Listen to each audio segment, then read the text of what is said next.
They mocked the scrawny new kid until he showed them his underground fighting skills.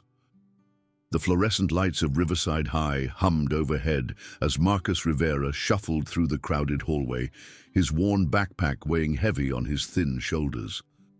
At 16, he stood barely 5'6", with dark hair that fell into his eyes and clothes that hung loose on his wiry frame. 3 weeks into his transfer from Phoenix, he had perfected the art of invisibility, keeping his head down and avoiding eye contact with the clusters of students who seemed to own every corner of the school. Just get through the day, Marcus thought, clutching his physics textbook against his chest like armor. Keep quiet, stay out of trouble, graduate, and get out of here. He had learned this lesson the hard way in his previous life, before his family moved to this sleepy California town, before everything changed, before he promised his mother he would never fight again. The memory of blood on his knuckles still haunted his dreams. "Hey, look what we got here." A voice cut through his thoughts like a blade. Marcus's stomach dropped as he recognized the speaker without even looking up. Trevor Walsh stood 6'2", with the build of someone who spent every free moment in the weight room, his blonde hair perfectly styled and his letter jacket announcing his status as the school's star linebacker. Flanking him were his 2 constant companions, Jake Morrison, a stocky wrestler with mean eyes and a permanent sneer, and Danny Kim, whose deceptively lean frame masked the wiry strength of someone who enjoyed hurting people smaller than himself. Marcus tried to step around them, but Trevor shifted to block his path. "Where you going, Scarecrow? We're trying to be friendly here. Just trying to get to class," Marcus mumbled, his voice barely audible above the hallway noise. Around them, other students slowed their pace, sensing drama but maintaining the careful distance that came with self-preservation. Trevor laughed, a sound devoid of any warmth. "Class? You mean the class where you sit in the back corner and never say a word? That class?" He reached out and flicked Marcus's textbook, sending it tumbling to the floor. "Oops. Butterfingers." Marcus knelt to retrieve his book, his movements careful and controlled. Every instinct screamed at him to react, to show these 3 what happened when someone pushed too far. But he could hear his mother's voice, could see the tears in her eyes the night she begged him to promise her he would never hurt anyone again. "You're not that person anymore," he told himself. "You're better than that." "Pick it up faster, wetback," Jake added, using a slur that made Marcus's jaw clench involuntarily. Some of us have places to be. The hallway around them had grown quieter, students pretending not to hear while secretly hoping for entertainment. Mrs. Patterson, the vice principal, stood at the far end of the corridor, but her attention was focused on her phone, either genuinely oblivious or willfully ignorant of what was happening. Marcus stood slowly, book in hand, and tried once more to walk away. This time, Danny stepped into his path, close enough that Marcus could smell the energy drink on his breath. "You know what I think," Danny said, his voice low and dangerous. "I think our new friend here thinks he's too good to talk to us. I think he needs to learn some manners." "I don't want any trouble," Marcus said quietly, his accent barely detectable after years of trying to hide it. "I just want to go to class." Trevor's grin widened. "Trouble?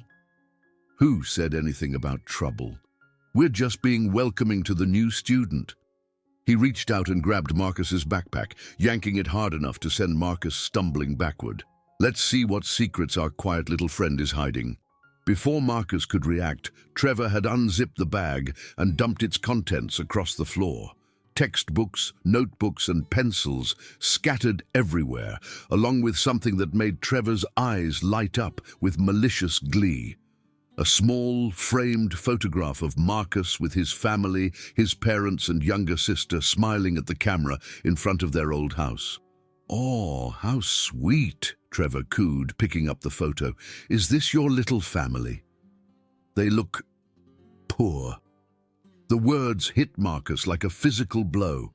His family had lost everything when his father's construction business failed, forcing them to move across the country to this town, where his mother's cousin had offered his father work.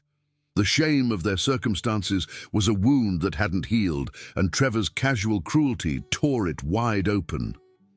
"Give it back," Marcus said, his voice still quiet, but carrying an edge that made Danny take a half-step backward. "Give what back?" Trevor held the photo high above his head, well out of Marcus's reach. "This trash." "I'm doing you a favor by throwing it away." He pretended to examine it more closely. "Actually, you know what? I think I'll keep this. Might be good for a laugh later." Marcus felt something snap inside him, a carefully maintained control beginning to fray. His hands, which had remained still and open, slowly curled into fists. The movement was subtle, but years of training had taught him economy of motion, and the shift in his stance was like a key turning in a lock. "No," he told himself firmly. "You promised. You gave your word." "Please," he said instead, hating the pleading tone in his voice. "It's all I have of them." Trevor's expression shifted from amusement to disgust. "God, you're pathetic. No wonder your family's broke if this is the best they could do for a son." He slipped the photo into his jacket pocket. "Tell you what, Scarecrow. You want it back? Come find me after school, behind the gym. Maybe we can work something out." The three bullies walked away, laughing among themselves, leaving Marcus kneeling on the floor, gathering his scattered belongings. Around him, the hallway slowly returned to normal, students stepping over his things as they hurried to class. No one offered to help. No one said a word. As Marcus stuffed his notebooks back into his bag, he noticed his hands were shaking. Not from fear, but from the effort of keeping himself under control. He could have ended the confrontation in seconds. 3 moves, maybe 4, and all 3 of them would have been on the ground, learning what real pain felt like. But he had made a promise. The rest of the day passed in a blur of humiliation. Word spread quickly through the school's social networks, and by lunch, everyone knew about the scrawny new kid who had been punked in the hallway. Students who had previously ignored him now pointed and whispered, their expressions ranging from pity to amusement to contempt. In his chemistry class, Trevor sat 2 rows behind him, occasionally making soft comments just loud enough for Marcus to hear. "Maybe we should take up a collection for the poor kid. I wonder if his whole family's that pathetic. Someone should teach him how to stand up for himself." Each word was carefully chosen to wound, and Marcus found himself gripping his pencil so tightly that the wood began to crack. Mr. Rodriguez, the chemistry teacher, was completely absorbed in his lecture about molecular bonds, oblivious to the psychological warfare being waged in his classroom. During lunch, Marcus sat alone at a table in the corner of the cafeteria, picking at a sandwich his mother had packed for him that morning. She had included a note in Spanish, telling him to have a good day and that she loved him. The kindness of it, combined with the knowledge that Trevor still had their family photo, made his chest tight with emotion. "You know, I heard about what happened," a voice said behind him. Marcus turned to see Sarah Martinez, a quiet girl from his English class who usually kept to herself. She had dark hair pulled back in a simple ponytail and intelligent brown eyes behind wire-rimmed glasses. "I'm fine," Marcus said automatically. Sarah sat down across from him without being invited. "No, you're not. And you don't have to be." She opened her own lunch, a simple bag lunch that suggested her family wasn't much wealthier than his. "Trevor Walsh is a piece of garbage. Everyone knows it. But no one does anything about it because his dad donates money to the football program." Marcus looked at her with surprise. In 3 weeks, she was the first person to speak to him with anything approaching kindness. "He's done this before," Sarah continued. "Last year it was Jenny Park. The year before that it was Alex Rodriguez. He picks someone new every year, someone he thinks won't fight back." She paused, studying Marcus's face. "The question is, what are you going to do about it?" Nothing, Marcus thought. I'm going to do nothing, because I promised my mother I would never hurt anyone again. But out loud, he just shrugged. What can I do?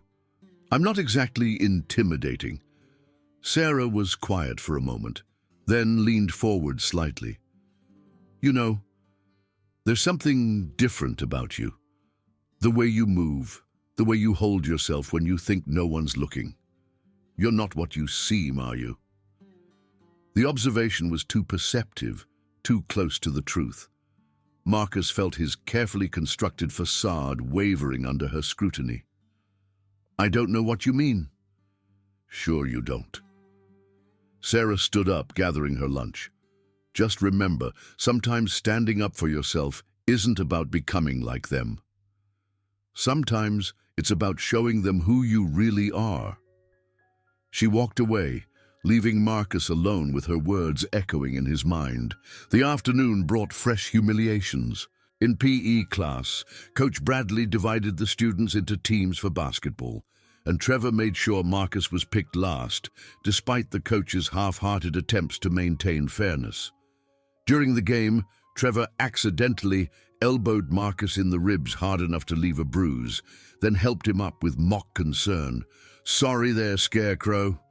Didn't see you down there. The coach, a man who clearly valued athletic ability over character, said nothing. In study hall, Danny flicked pencil erasers at the back of Marcus's head while Mrs. Chen pretended to grade papers. The small projectiles weren't painful, but the constant harassment was wearing down his patience like water on stone. Just a few more hours, Marcus told himself, then you can go home, and tomorrow will be a new day. But he knew it wouldn't be. Tomorrow would bring new humiliations, new attempts to break down what little dignity he had left. Trevor had made it clear that this was just the beginning. As the final bell rang, Marcus gathered his things slowly, hoping to avoid the confrontation he knew was waiting for him. But as he made his way toward the exit, Jake appeared at his elbow. Hey, transfer student, Trevor's waiting for you behind the gym. You wouldn't want to disappoint him, would you? Marcus could have said no, could have walked straight to the bus and gone home, accepting the loss of the photograph as the price of peace. But something in Jake's smug expression, the casual assumption that Marcus would simply comply, sparked a flame of anger that had been smoldering all day. I'll be there, Marcus said quietly. Jake looked surprised by the response, as if he had expected more pleading or attempts to negotiate. Good. Don't keep him waiting. The walk to the back of the gym felt like a death march. Marcus's feet carried him forward while his mind raced through possibilities. He could try to reason with Trevor, offer to do his homework or pay him somehow. He could attempt to retrieve the photo and run. He could endure whatever punishment Trevor had in mind and hope it would be enough to satisfy his cruelty. Or he could do what every instinct screamed at him to do. He could stop pretending to be helpless and show these bullies what 8 years of training in multiple martial arts disciplines looked like when applied with full force. The thought terrified him more than facing Trevor did. Behind the gym, a small crowd had gathered. Word had spread that there would be entertainment, and a dozen students had come to watch the scrawny new kid get his comeuppance. Marcus recognized some faces from his classes, including Sarah, who stood at the edge of the group with worry etched across her features. Trevor stood in the center of the circle, flanked by Jake and Danny. He had removed his letter jacket, revealing a muscled torso that spoke of hours in the weight room. In his hand, he still held Marcus's family photograph. Well, well, Trevor said as Marcus approached. Look who actually showed up. I wasn't sure you had it in you, Scarecrow. Marcus stopped just outside arm's reach, his posture relaxed, but his eyes alert. Years of training had taught him to assess threats quickly, and what he saw wasn't encouraging for Trevor's chances. The bigger boy was strong, certainly, but he carried himself like someone who had never faced real opposition. His stance was wide and unbalanced, his hands held too low, his weight distributed poorly.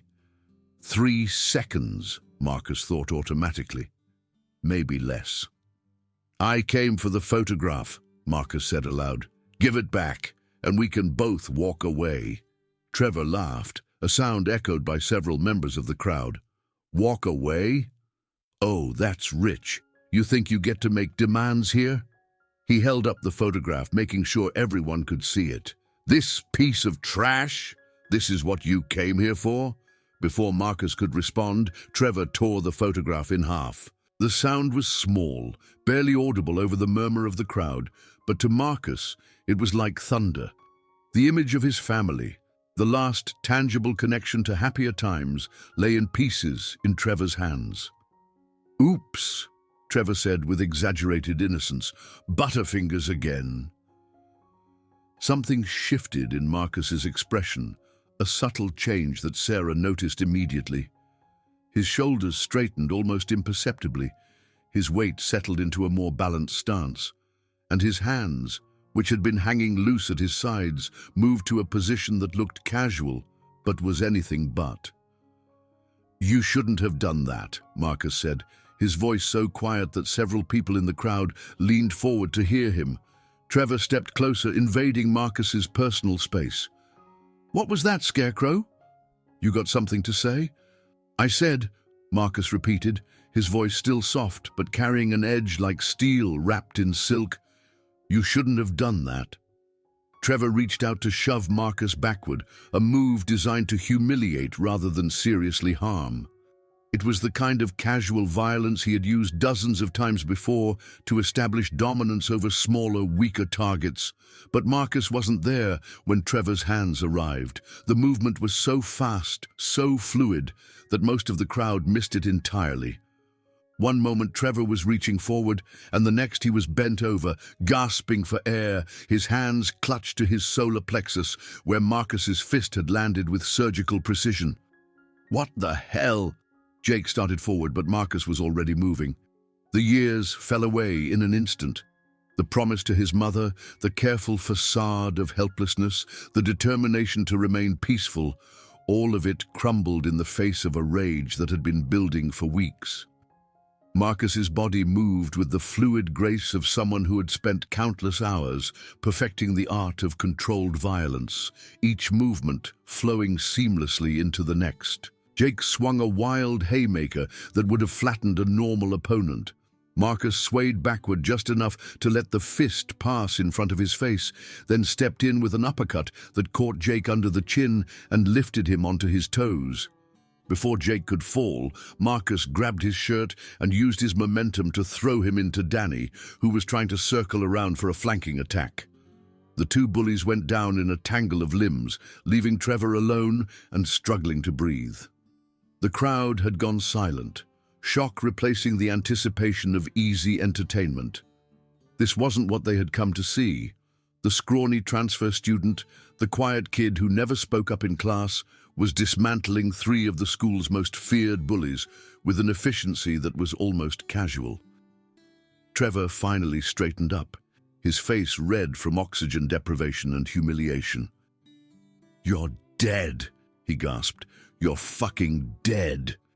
He charged forward with the kind of wild, uncontrolled aggression that Marcus had seen countless times before. In the underground fighting circuits of Phoenix, there had always been fighters who relied on size and strength alone, who had never learned to control their emotions or think tactically. They were usually the easiest to defeat. Marcus sidestepped Trevor's charge and caught his extended arm, using the bigger boy's momentum against him. A simple hip throw sent Trevor crashing to the ground with enough force to drive the air from his lungs again. But Marcus wasn't finished. Years of suppressed anger, weeks of humiliation, and the destruction of his family's photograph had combined into a fury that demanded satisfaction. As Trevor tried to get up, Marcus moved with him, staying just out of reach but close enough to strike. A knee to the ribs, an elbow to the shoulder, a heel kick to the thigh that would leave Trevor limping for days. "Marcus, stop!" Sarah's voice cut through the red haze of his anger like a knife. Marcus froze, his fist drawn back for another strike, suddenly aware of what he was doing. Trevor lay on the ground below him, no longer fighting back, but merely trying to protect himself from further punishment. "This is what you promised you wouldn't become," Marcus told himself. "This is why you made that promise in the first place." He stepped back, his breathing heavy but controlled. Around him, the crowd stared in stunned silence. Jake and Danny were picking themselves up off the ground, their faces bruised and their pride shattered. Trevor remained on the ground, not unconscious, but clearly unwilling to continue the fight. "The photograph," Marcus said, his voice steady despite the adrenaline coursing through his system. Trevor fumbled in his jacket pocket and produced the torn pieces of the photo, holding them out with a shaking hand. Marcus took them gently, careful not to damage them further. "If you ever bother me again," Marcus said, loud enough for the entire crowd to hear, "if you ever touch my things again, if you ever call me names again, I will make sure you regret it. Do you understand?" Trevor nodded quickly, not trusting his voice. Marcus looked around the circle of students, his gaze settling on each face in turn. "That goes for all of you. I came here wanting to be left alone, to get through school in peace. I didn't want any trouble. But if you bring trouble to me, I will finish it." He turned and walked away, leaving the crowd to process what they had just witnessed. The next morning, Riverside High felt like a different place. Word of the fight had spread through social media and text messages, growing in the telling until Marcus had supposedly defeated not 3 bullies, but an entire gang. The details varied depending on who was telling the story, but the basic facts remained the same. The quiet transfer student was not what he seemed. Marcus arrived at school to find students stepping out of his way in the hallways, their expressions ranging from fear to respect to curiosity.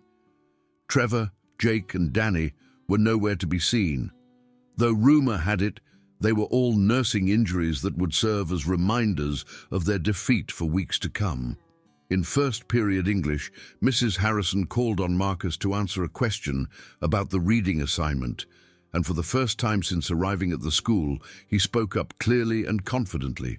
His classmates listened with attention rather than indifference, and when he finished, several of them nodded in agreement with his analysis. At lunch, Marcus found himself no longer sitting alone. Sarah had claimed the seat across from him again, and this time she brought friends: Maria Santos from his history class, David Park from chemistry, and Alex Rodriguez, the boy Trevor had targeted the year before. "So," Sarah said without preamble, "want to tell us who you really are?" Marcus looked around the table at their expectant faces. These weren't people looking for entertainment or gossip. They were fellow outsiders, students who had been targets themselves and understood what it meant to finally fight back. "I used to live in Phoenix," Marcus said slowly.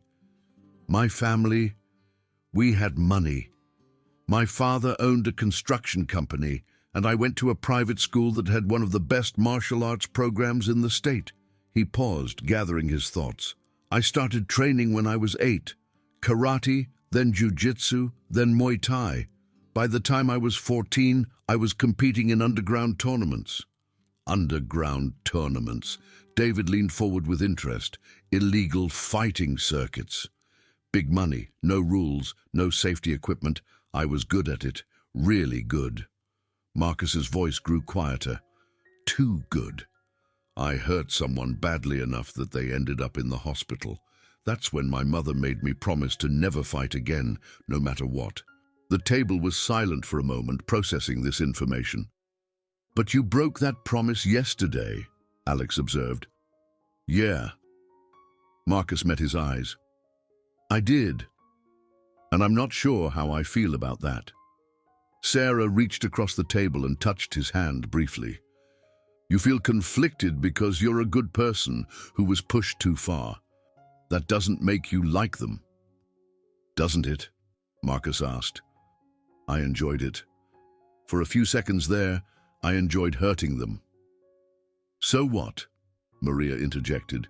"They've been hurting people for years, and no one's ever stopped them." Someone had to. The conversation was interrupted by the arrival of Trevor himself, who approached their table with obvious reluctance. His face bore the evidence of their encounter, a split lip and a bruise on his cheek that makeup couldn't quite cover. Jake and Danny flanked him as usual, but their earlier swagger had been replaced by nervous watchfulness. "Rivera," Trevor said, his voice lacking its usual confidence. Can we talk?" Marcus looked up at him calmly. "We're talking." Trevor glanced around at the other students at the table, clearly uncomfortable with the audience. "I meant alone. Anything you have to say to me, you can say in front of my friends." The word friends seemed to hang in the air. Marcus realized it was the first time he had used it to describe anyone at Riverside High, and the others at the table seemed to recognize the significance as well. Trevor shifted uncomfortably from foot to foot. "Look, I'm sorry, okay?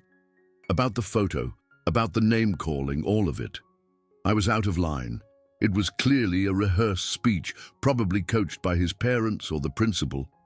But there was something in Trevor's eyes that suggested genuine fear rather than simple contrition. "You're not sorry you did it," Marcus observed. "You're sorry you got caught. You're sorry you picked the wrong target."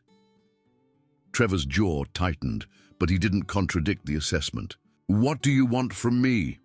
Marcus considered the question carefully. He could demand public humiliation, force Trevor to grovel in front of the entire school.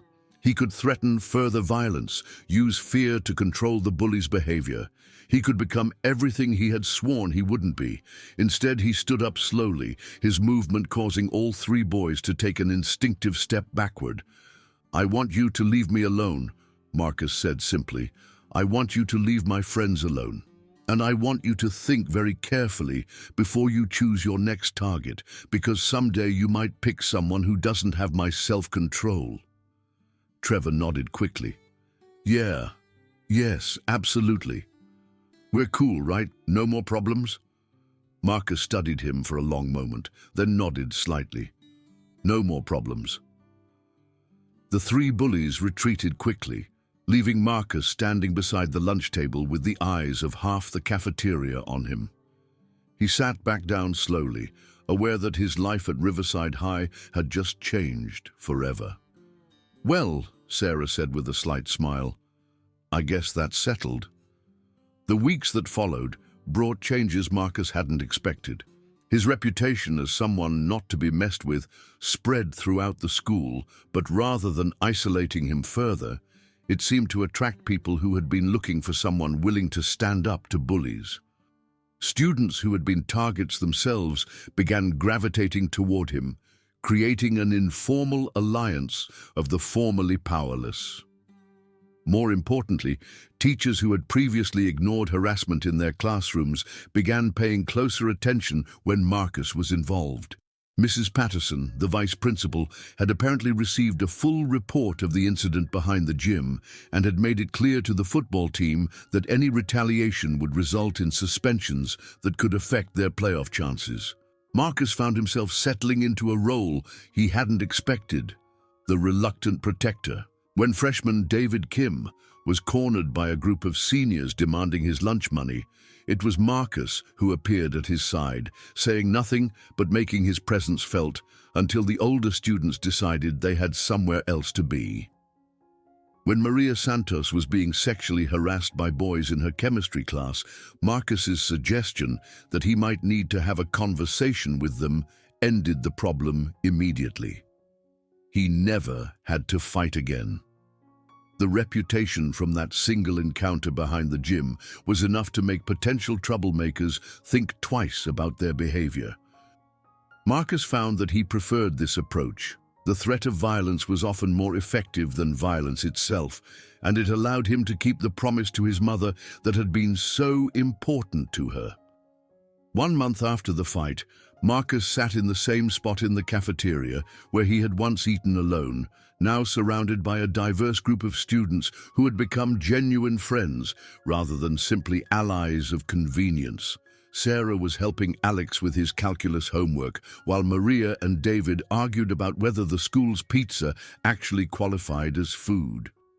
"You know," Sarah said, looking up from Alex's equations, "I never asked you what made you finally decide to fight back." Marcus thought about the question, turning it over in his mind. "It wasn't just the photo," he said finally. "It was everything. The way Trevor assumed I would just take it, the way everyone stood around and watched, the way the adults pretended not to see what was happening." He paused.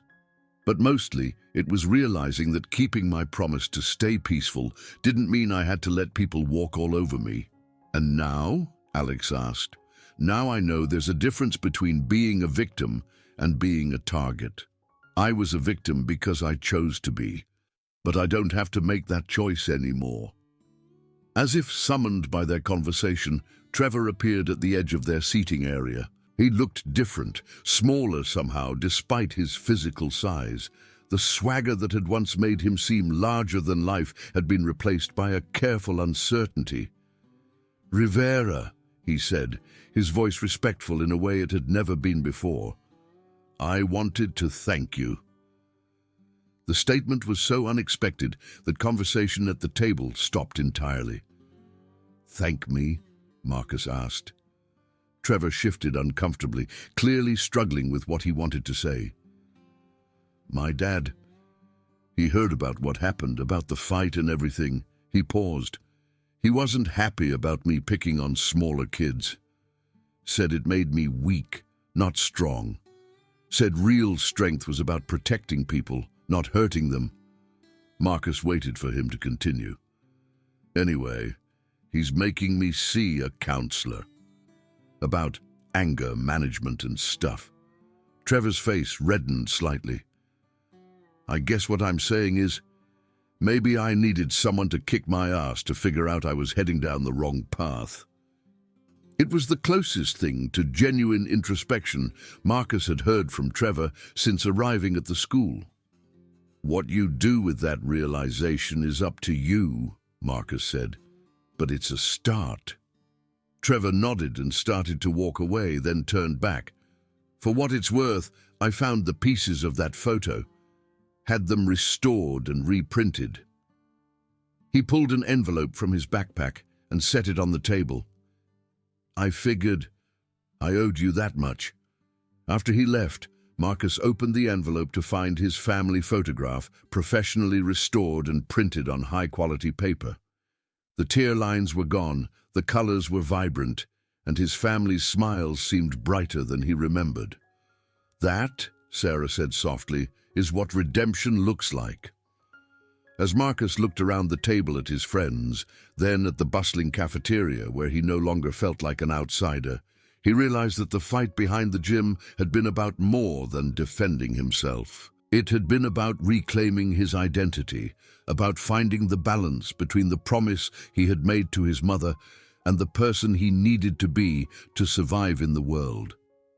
He still carried the skills that had made him dangerous in Phoenix's underground fighting circuits, but now he also carried the wisdom to use them responsibly, the self-control to choose when violence was necessary and when it wasn't, and most importantly, the understanding that true strength came not from the ability to hurt others, but from the willingness to protect those who couldn't protect themselves.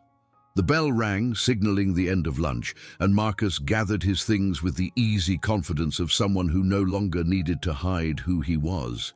Tomorrow would bring new challenges, new opportunities to choose between the easy path and the right one. But for the first time since arriving at Riverside High, Marcus Rivera was ready for whatever came next.